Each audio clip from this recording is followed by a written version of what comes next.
नमस्कार दोस्तों, आज मैं एक महान योद्धा की कथा सुनाने जा रहा हूं जो अजेय था, जिसे मृत्यु भी उसकी इच्छा के बिना स्पर्श नहीं कर सकती थी। हाँ, मैं बात कर रहा हूं हस्तिनापुर के महान वीर, प्रतिज्ञा पुरुष और इच्छा मृत्यु प्राप्त करने वाले देवव्रत की, जिन्हें हम सब भीष्म पितामह के नाम से जानते हैं। भीष्म पितामह अजेय थे, पर एक दिन ऐसा भी आया जब ये महाबली योद्धा बाणों की शैया पर नियशक्त होकर गिर पड़ा।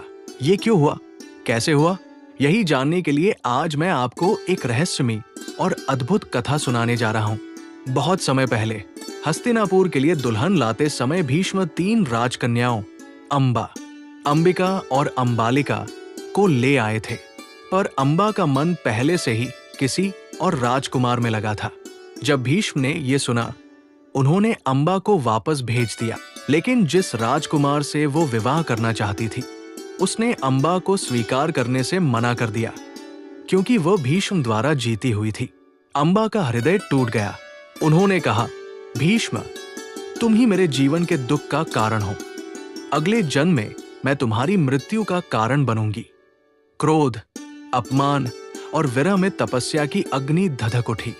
युग बीते और अंबा ने जन्म लिया शिखंडी के रूप में।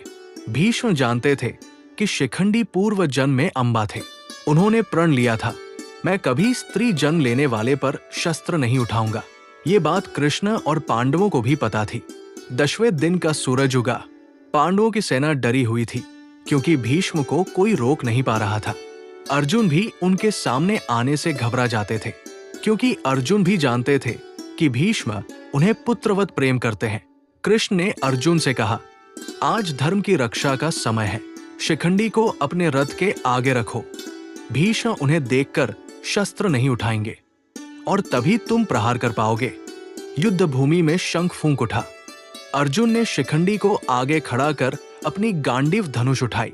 जब भीष्म ने देखा कि सामने शिखंडी खड़ा है, उन्होंने हथियार नीचे कर दिए। वे बोले, मैं अंबा पर शस्त्र नहीं उठाऊंगा। आज मैं ईश्वर की इच्छा मानता हूं। अर्जुन ने बाण चलाए। हजारों बाण भीष्म के शरीर में धंस गए। उनका शरीर जमीन पर नहीं गिरा, बाण ही उनके लिए शैया बन गए। पूरा रणक्षेत्र मौन हो गया। भीष्म मर नहीं सकते थे।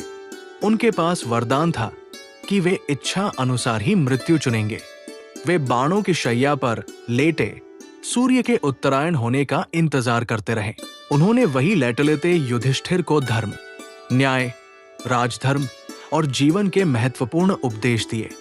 जब सूर्य उत्तरायण हुआ, उन्होंने मुस्कुराते हुए कहा, अब मेरे जाने का समय आ गया, और उन्होंने शरीर त्याग दिया। यही कारण था क्यों भीष्म पितामह को मरना पड़ा। अंबा के श्राप का समय पूरा हो चुका था। कौरवों की ओर से लड़ा गया धर्म विरुद्ध युद्ध, शिखंडी के सामने शस्त्र न उठाने की प्रतिज्ञा, कृष्ण की व्यवस्था, धर्म की विजय के लिए आवश्यक, इच्छा मृत्यु का वरदान, जिसने समय आने पर प्राण त्यागने दिया। भीष्म पितामह का पतन उनके पराक्रम से नहीं, उनकी प्रतिज्ञा, धर्म और ईश्वर की इच्छा से हुआ। ये कहानी हमें सिखाती है कि संसार में सबसे बड़ा योद्धा वही है जो अपनी प्रतिज्ञाओं पर अडिग रहता है और धर्म की राह पर चलता है।